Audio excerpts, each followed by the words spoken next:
Hola, bienvenidos un día más a Sendero a la Nada.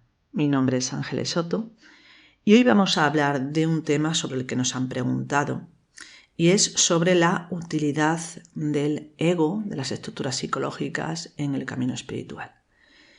¿Es útil realmente el ego o estas estructuras internas en nuestro camino? ¿Nos ayudan para algo? ¿Qué función tienen? Hay otra pregunta importante también. ¿Por qué existen realmente estos estados psicológicos? Vamos a intentar responder a todas estas preguntas que nos han hecho.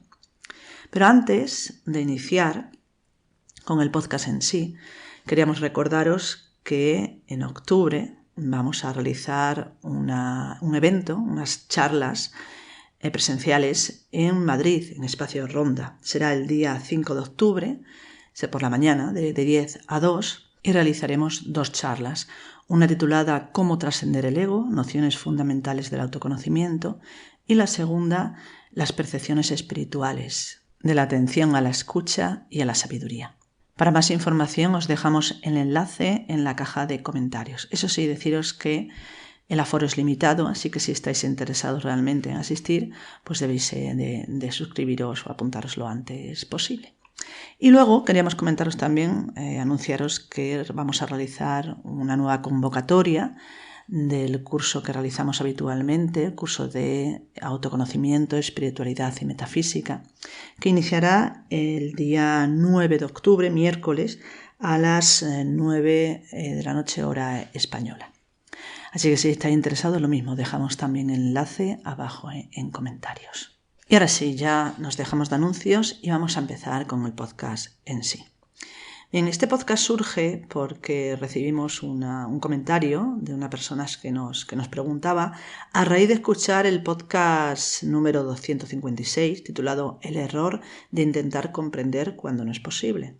A raíz de este podcast nos dejó el siguiente comentario. Dice: muchas gracias por el podcast y resaltar la importancia de la herramienta de la retrospección diaria y que solo a partir de un estado consciente comprendemos lo sucedido y nuestras identificaciones. Espero haber entendido algo. Tendré que escucharlo varias veces y reflexionar. Pero me surgen en relación al podcast las preguntas. ¿De qué pasa mientras tanto cuando estamos sumergidos en tal estado psicológico? ¿Los estados psicológicos tienen alguna función? ¿Por qué están ahí? ¿Por qué existen? Y aún más allá, ¿por qué existe el mal, la oscuridad? ¿No son estos estados inferiores y el mal lo que nos mueven interiormente e indican que algo no va bien? ¿No son estos obstáculos los que nos renueven y o destruyen nuestras estructuras y nos muestran y revelan nuestras debilidades y fortalezas? ¿Nos ayuda a autoconocernos y a profundizar en nosotros? Además de que son probadas nuestras virtudes y valores y si superadas son fortalecidas y, claro, trascenderlos si tenemos anhelo espiritual. ¿No es el mal y estos estados parte del camino? Espero tener coherencia. Por supuesto, tienes muchísima coherencia y son preguntas no solamente interesantes, sino además bastante importantes. Y os respondimos que os íbamos a responder en un podcast hace ya bastantes días de esto. Este comentario lo recibimos el 9 de agosto. Bien, llegó el verano, llegaron las visitas, todo un remover de actividades y de circunstancias, así que hasta ahora pues no nos hemos puesto manos a la obra para responder.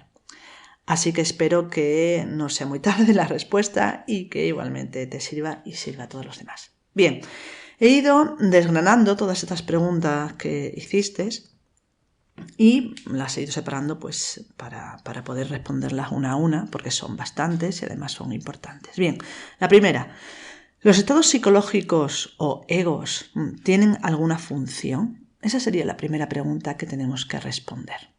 Además, es una de las preguntas más habituales en nuestros cursos. Cuando estamos trabajando concretamente algún estado psicológico, algún ego, concretamente suele darse más esta pregunta en relación a dos egos, ¿no? El miedo, cuando estamos trabajando el miedo, o cuando estamos trabajando la ira. Porque socialmente, incluso en ciertos ámbitos de la psicología oficial, Se entienden que estos estados psicológicos son necesarios y son buenos, incluso también en relación muchas veces al orgullo, ¿no? Es necesario tener orgullo, es necesario tener amor propio, es necesario tener miedo, porque el miedo nos ayuda a protegernos de situaciones peligrosas. Es necesario incluso tener ira, porque si no, los demás abusan de nosotros y hay que saber defenderse. Bien, todos estos argumentos dentro de lo que es la tradición espiritual no tienen ninguna validez. El ego no tiene una función ni para protegernos, ni para defendernos, ni para posicionarnos en una posición coherente en relación a los demás. Me refiero en este caso al amor propio, al orgullo, ni muchísimo menos. La capacidad de protegernos, la capacidad de defendernos, incluso de saber y sostener nuestra dignidad y nuestra presencia en relación a los demás, es algo que no corresponde al ego, a las estructuras psicológicas, sino a lo que llamamos la conciencia, a nuestra realidad interna, a esa inteligencia intrínseca, podemos decir, del ser humano, que corresponde a lo que sería esa porción de espíritu que llamamos conciencia, que es capaz de ubicarse y responder coherentemente en una situación necesaria, por ejemplo, de peligro o de defensa, ¿sí? Sin embargo, a lo largo de los siglos, podemos decir así, los seres humanos hemos creado estructuras psicológicas añadidas a nuestra capacidad de defendernos o a nuestra capacidad de protegernos, y a esto le llamamos miedo y le llamamos ira. De tal manera lo hemos recreado o creado en nuestro interior que hemos tapado nuestra capacidad natural de reaccionar coherentemente ante esas situaciones, y reaccionamos única y exclusivamente desde estructuras psicológicas que la mayoría de las veces nos estorban más que ayudarnos. Pongo el ejemplo del miedo, ¿no? Es quizás con el que podemos verlo más fácil. El miedo nos ayuda a protegernos y decimos, bueno, la función del miedo es protegernos, ¿no? Ante una situación de peligro. Entonces, a una situación de peligro lo normal es salir huyendo. Bien. Pues cuando estamos realmente tomados por el miedo, identificados con un estado psicológico, que es el miedo, muchas veces en vez de reaccionar de una forma coherente y salir huyendo ante un peligro, lo que hacemos es quedarnos paralizados. ¿Por qué nos quedamos paralizados si la función supuestamente del miedo debería ser de protegernos y lo que en ese momento tendríamos que hacer es huir? ¿Por qué no huimos y nos quedamos paralizados? Bien, nos quedamos paralizados porque la estructura psicológica llamada miedo que hemos creado y sostenido ha tomado las riendas, podemos decir, de todas nuestras inteligencias, de nuestra capacidad de racionar y nos mantiene en ese estado, contra toda coherencia en la situación. Entonces no, la función del ego no es protegernos, la función del ego no es defendernos. El ego en sí podemos decir que no es que tenga una función útil en nuestra existencia. No tiene ninguna función útil en nuestra existencia. Pongo normalmente los ejemplos de qué utilidad tiene, por ejemplo, la timidez. Una persona que es tímida, lo único que le sucede es que esa timidez le entorpece en sus relaciones, hasta tal punto que hay personas que lo pasan muy mal y pueden entrar en estados, por ejemplo, de ansiedad. ¿De qué sirve un estado de ansiedad? Tampoco sirve de nada. Es decir, estamos hablando de estados que en nuestra vida, más que facilitarnos la existencia, nos las complican. Y ya no solamente es que nos compliquen la existencia, porque, bueno, podríamos encontrar incluso una utilidad en esa complejidad, ¿no? Para aprender, ¿no? Como se suele decir. Pero, ¿y el sufrimiento que nos provoca? ¿Por qué yo tengo que sufrir porque tengo miedo? ¿O por qué tengo que sufrir por mi amor propio? ¿O por qué tengo que sufrir por mi vanidad? ¿O por mi egoísmo en general? No es necesario ese sufrimiento, para nada. Lamentablemente, el ego, o más que el ego ya sabemos que nosotros ego, a nivel individual, como una entidad aparte, no lo entendemos así, ni muchísimo menos, sino que serían los egos. Los egos, las diferentes estructuras psicológicas que hemos creado, que son formas determinadas, concretas y mecánicas de sentir, pensar y actuar, es algo que no nos ayuda en nuestra vida. Así que, ¿qué función podrían tener los estados psicológicos? Claro, si los egos existen, es lógico que nos preguntamos ¿para qué? Tiene que tener algún sentido. A veces ese sentido que queremos aplicar lo ubicamos en lo que es la lógica formal, es decir, si algo existe tiene que tener una función.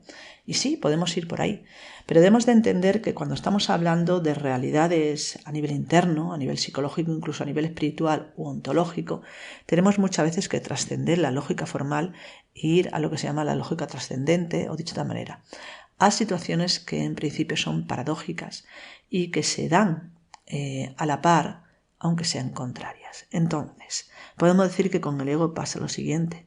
Más que preguntarnos qué utilidad tiene el ego, lo que tenemos que hacer de una forma que es inevitable es, bueno, el ego existen en mí diferentes estructuras, formas de pensar mecánicas, repetitivas, que llevan añadidos una forma de sentir y de actuar que perjudican en mi vida o que la hacen más difícil. De tal manera que más que preguntarnos si es útil o no es útil, lo que tenemos que hacer es observar y entender y aceptar esa inevitabilidad y desde ahí intentar aprender. Entonces, entiendo que esta respuesta no satisfaga mucho en cierto sentido, pero claro, hay que ir más allá, hay que ahondar y quizás hacernos las preguntas coherentes, ¿no? Por eso, ¿los estados psicológicos tienen alguna función? Vamos a ver si realmente tienen alguna función o no. La siguiente pregunta, me refiero, vamos a verlo, intentando responder a las siguientes preguntas, ¿sí? La siguiente pregunta era, ¿por qué existen los egos? Y por lo tanto, ¿por qué existe también el mal? ¿Y por qué existe la oscuridad? Bien, cuando hablamos de la oscuridad nos estamos refiriendo también al mal, ¿no? Y claro, cuando hablamos de lo que es a nivel más ontológico, más profundo, ¿no? más espiritual, ¿no? De lo que es la realidad, normalmente se entiende que el mal no existe a nivel ontológico, sino que de alguna manera no es nada más que una consecuencia de la misma creación. Una consecuencia inevitable del proceso de complejización en la propia naturaleza. Cuando la divinidad o la luz se separa o se disgrega en múltiples formas y se entrelazan entre sí en este mundo maravilloso tan rico en posibilidades, precisamente esa riqueza inmensa de esas posibilidades da también por alejamiento y complejidad, como hemos dicho, da lugar a lo que llamamos la oscuridad o el mal y en nuestro interior a lo que llamamos las estructuras psicológicas. La pregunta, vuelvo a decir, es compleja porque en realidad, más que preguntarnos por qué existen o para qué existen, si tienen alguna función, la pregunta más, podemos decir, necesaria de alguna manera es, ya que existen, ¿qué podemos hacer con ello? Porque realmente preguntarnos por qué existe es como preguntarnos por qué existe Dios o por qué existe la creación o por qué existimos nosotros. Realmente no hay una respuesta a todo esto. No tenemos una respuesta clara, ni cualquier tradición que diga que tiene una respuesta más allá de una inevitabilidad y posibilidad en esa inmensidad de lo que es la divinidad y lo que es la creación, pues lógicamente se tiene que dar de todo, podemos decir así, de todo. Pero no hay un porqué para ello. No hay un porqué y si lo hay, desde luego, los seres humanos no lo conocemos. Más allá de que podamos encontrar alguna respuesta a nuestros propios estados internos, que eso requerirá, lógicamente, una profundización y un trabajo serio sobre uno mismo para llegar, quizás, y digo quizás, a esa respuesta. Pero forma parte del misterio, de la misma manera que la existencia de la divinidad, la existencia de nosotros mismos, la existencia de toda la creación. Por lo tanto, podemos decir que más que para qué existe, ya que existe, ¿qué puedo hacer con ello? Esa sería quizás la forma un poquito más cercana a encontrar una cierta utilidad y un sentido a la existencia de aquello que realmente no nos gusta, aquello que nos produce dolor, aquello que nos produce sufrimiento.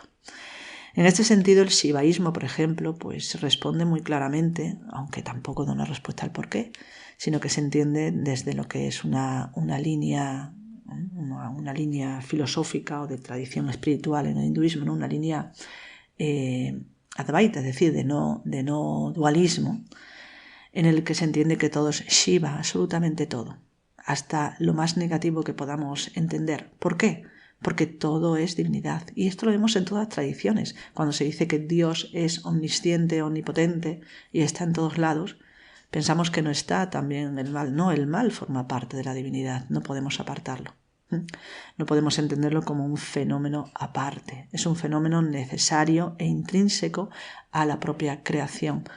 Y vuelvo a decir, quizá la respuesta que a mí personalmente, lógicamente esto es algo personal, ¿no? Es una opinión, bueno, más que una opinión es un entendimiento con el cual no todos tenemos que estar de acuerdo, ni muchísimo menos. Pero yo entiendo que existe ese alejamiento, ese dolor, ese sufrimiento, esa oscuridad, ese mal, en definitiva, y esos estados psicológicos, simplemente por alejamiento de la luz y por la inmensa posibilidad que existe y que es en sí lo divino. Por lo tanto, ¿cómo no va a poder ver todo lo contrario si lo es todo? Entonces, más allá de eso, no podemos responder. Forma parte de lo que es el misterio. A las siguientes preguntas ya sí que son un poquito más sencillas, son menos filosóficas, puesto que esta de qué función tiene el ego o por qué existen, lógicamente toca la filosofía y la metafísica y siempre es complicado responder.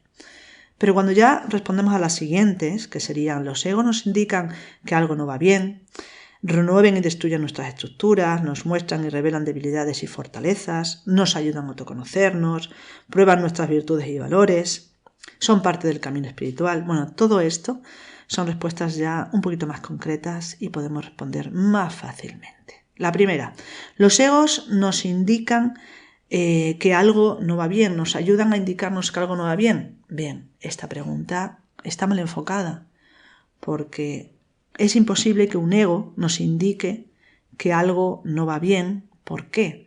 Porque lo que no va bien precisamente es el mismo ego. Entonces es como el ejemplo de, por ejemplo, un ladrón.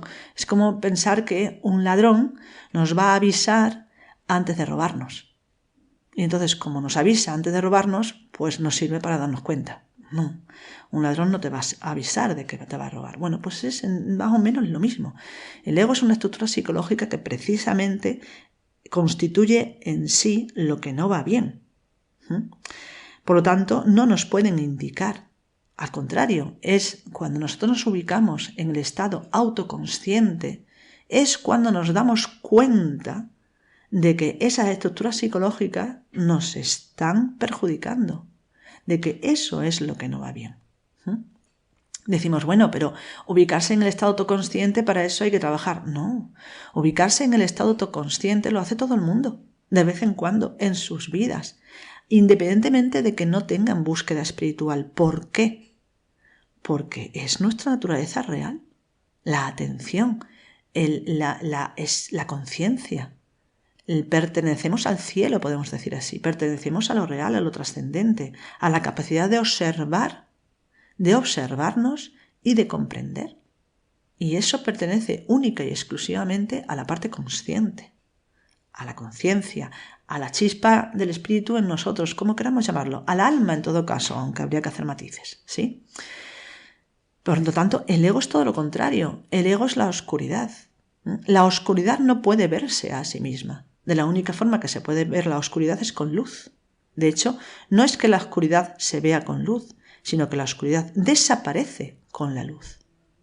Por eso, cuando nosotros podemos ubicarnos en un estado consciente, que implica visión, luz, por lo tanto, podemos ver claramente lo que no está bien, podemos decirlo así. ¿Y qué es lo que no está bien? Precisamente es esas estructuras que llamamos los egos. Lo mismo que la siguiente pregunta cuando decían, ¿remueven los egos? ¿No son los que remueven y destruyen nuestras estructuras? No, porque los egos son en sí las estructuras, por lo tanto no pueden destruirse a sí mismos. Una estructura es lo que es, no tiene una capacidad de pensar o actuar por sí mismo. Y esto a veces lo confundimos, porque cuando hablamos de los egos, como que ego significa yo, A veces entendemos como si cada ego fuese una personalidad aparte con capacidad de decidir por sí mismo. Y no entendemos que, aunque podemos entender que son diferentes estructuras, diferentes formas de pensar, sentir y actuar, porque es lo que son, en realidad un ego es eso. Es una estructura de pensamiento, unas convicciones, un conjunto, vamos a decirlo así, un conjunto de convicciones estructuradas. ¿Qué significa? Que están afianzadas en nuestro interior, que están asimiladas, integradas como si fuera una realidad intrínseca a nosotros, ¿vale? Además, esa forma de pensar, esas convicciones, tienen además añadidos unas emociones que son una forma de reaccionar ante esos pensamientos, esas convicciones, y una tendencia, es decir, una forma de actuar acorde con esas emociones y con esas convicciones o pensamientos. Pero eso es algo estructurado, fijo. Podemos decir que es como un programa.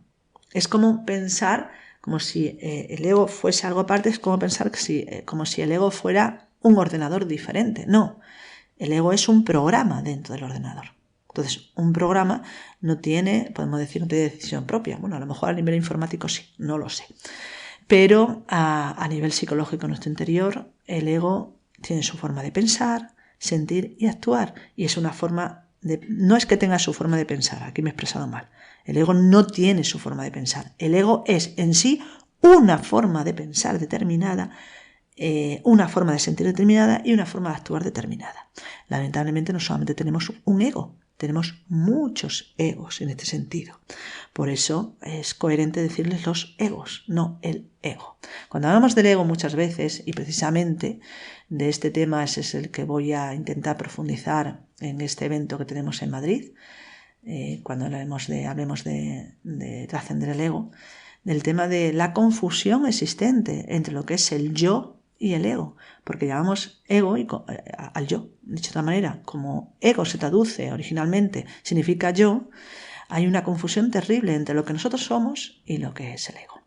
Y es innecesario entender que el ego no es el ego, sino el ego son los egos, porque eso sí que podemos trascenderlo, porque eso son estructuras concretas. Cuando estamos hablando del yo, el yo es otra cosa completamente diferente.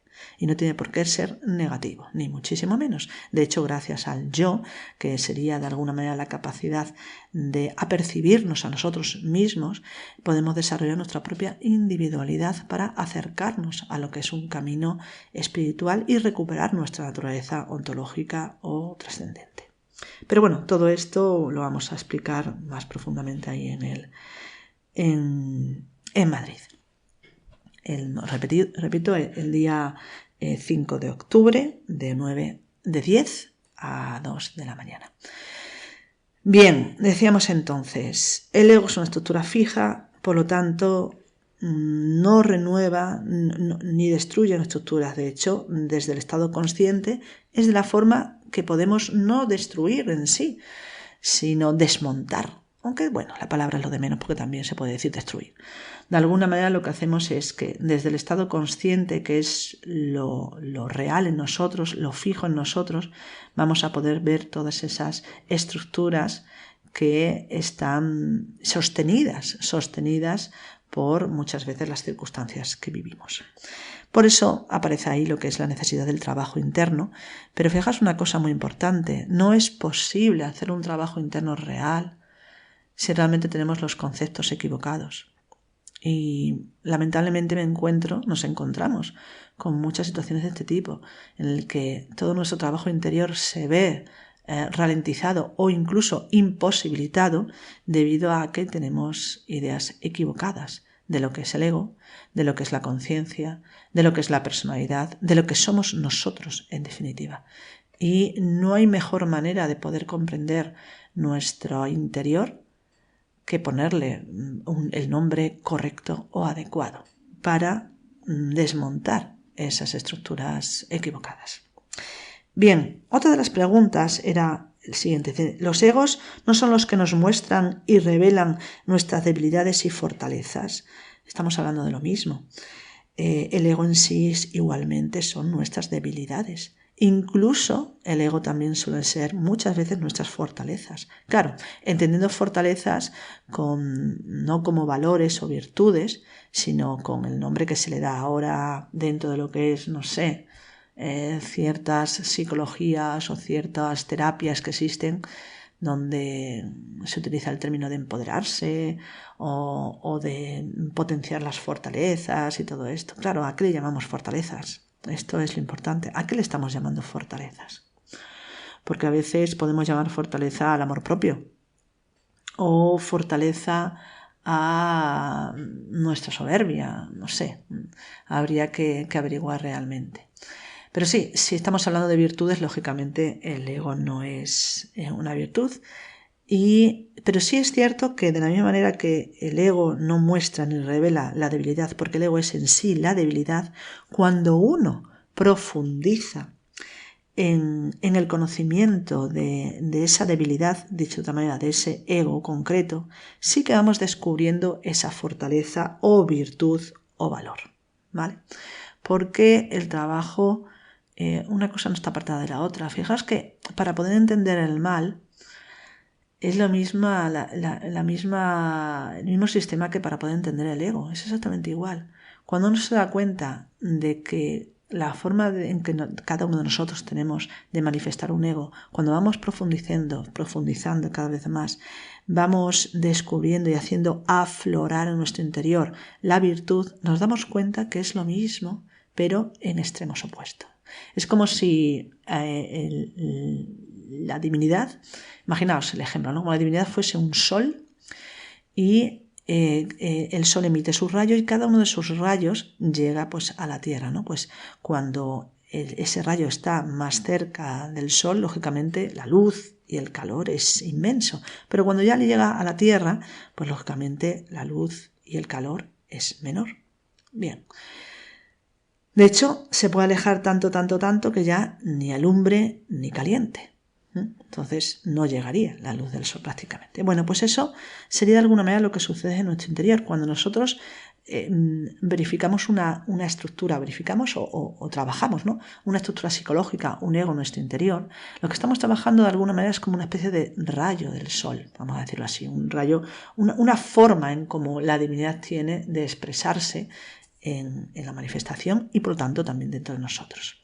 Cuando seguimos trabajando nos damos cuenta que si nos vamos acercando cada vez más al sol, es decir, a lo trascendente, vamos a descubrir que detrás de esa forma de manifestarse de ese ego determinado se esconde, está la virtud. Dicho de otra manera, cuando esa influencia llega a nosotros, si somos conscientes, se manifiesta como virtud.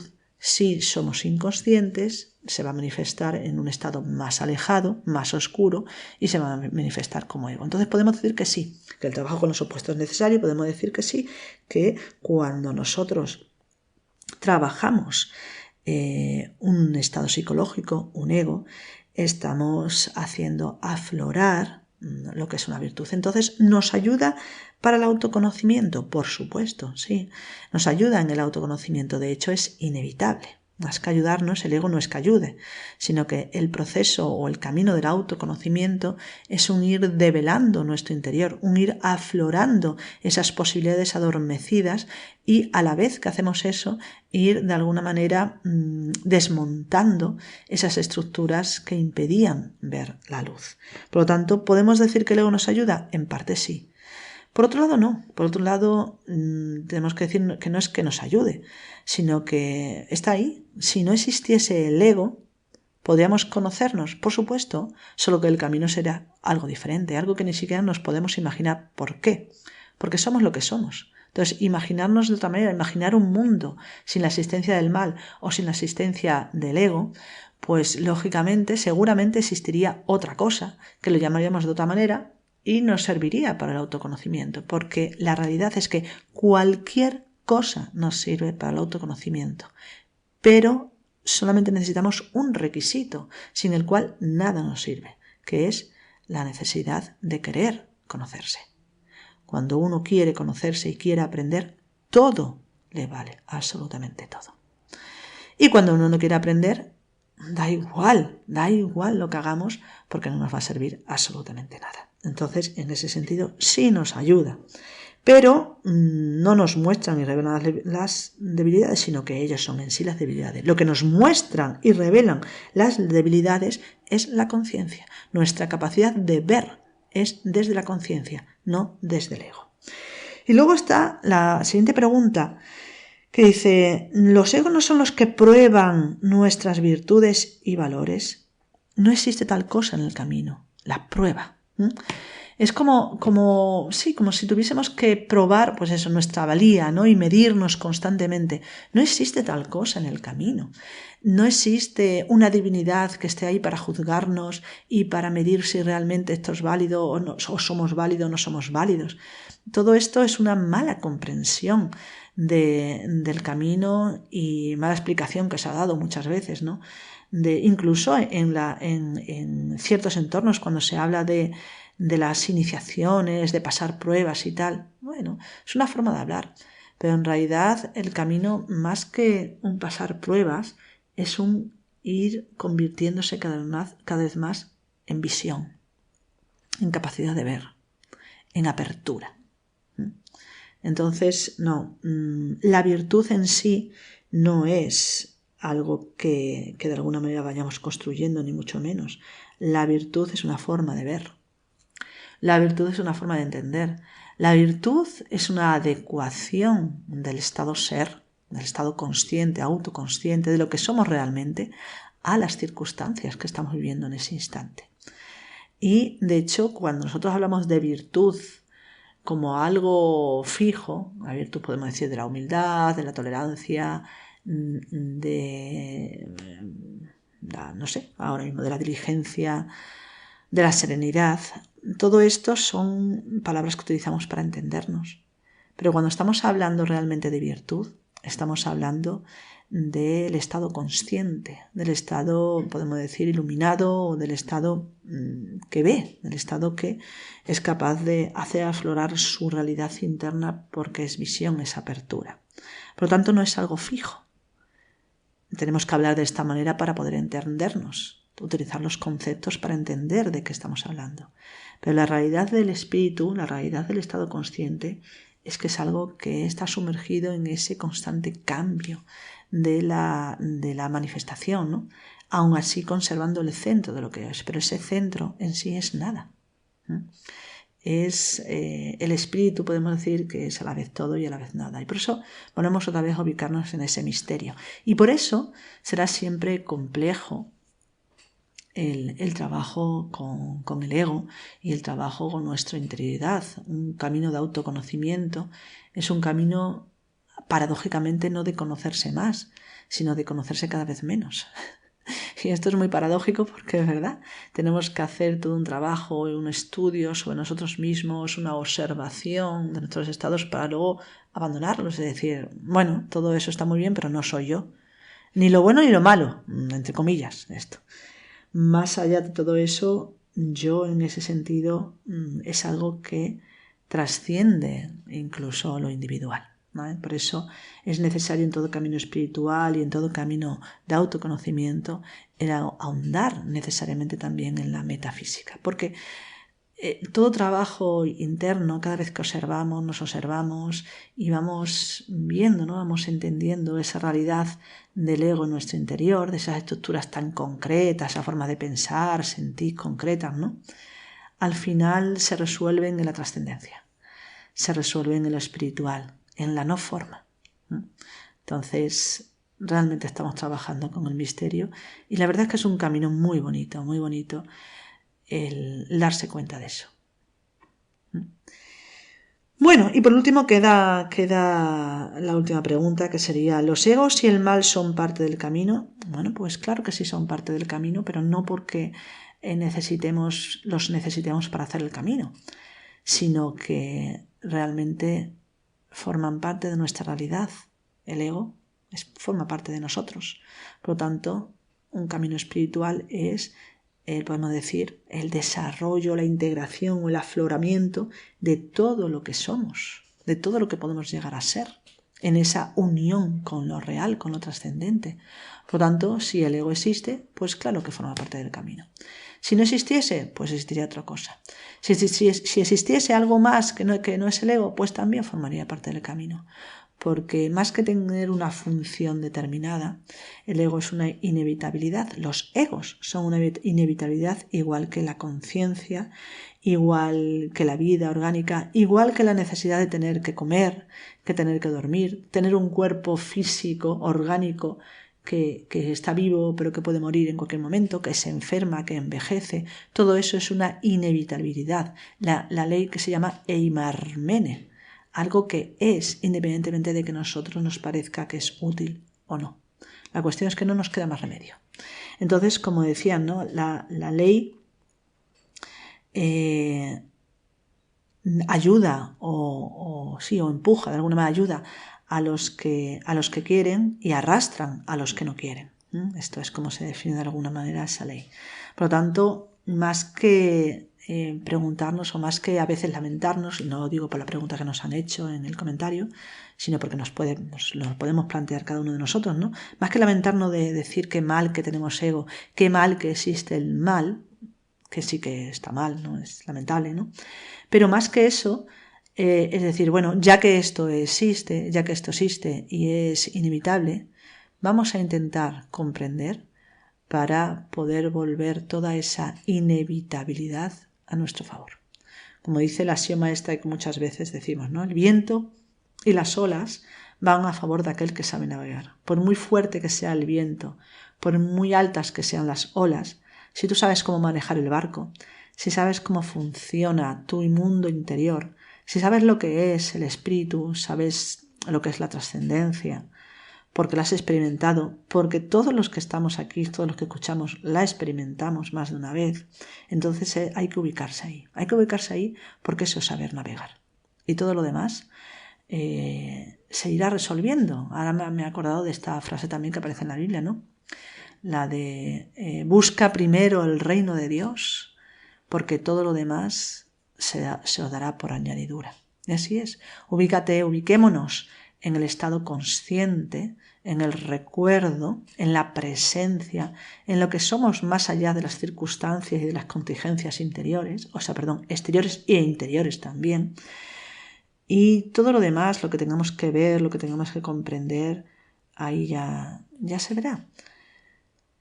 Y por lo tanto, después de todo este podcast que llevamos ya hablando sobre el ego, la pregunta primero y principal que decías, ¿los egos, los estados psicológicos tienen alguna función? ¿Por qué existen? Pues lógicamente quedan sin responder, porque no hay respuesta real a esto. Y que tenga una respuesta con casi la caída, la ignorancia, ¿vale? Todo está muy bien, todo esto.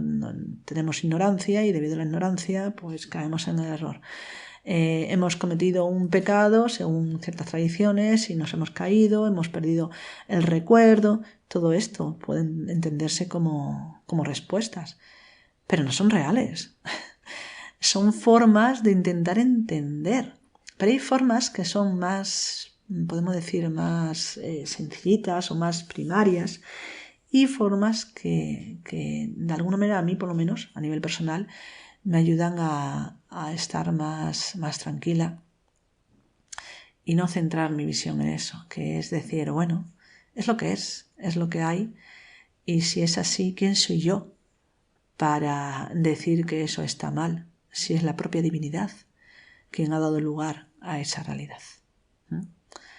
Así que nada más, con esta reflexión pues terminamos este podcast, que espero haber intentado, haber respondido.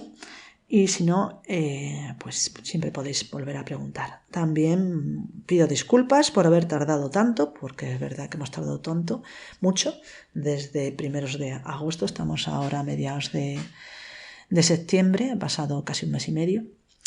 Así que bueno, lo dicho, que esperamos que haber respondido y que os sea de utilidad. Y nos vemos o nos escuchamos otro día. Que paséis una bonita y consciente semana, intentando en todo momento hacer aflorar lo consciente, lo real que somos. Que lo demás, el ego, el mal y todo eso ya va a salir sin que nosotros nos ocupemos o pensemos mucho en ello. Hasta otro día. Chao.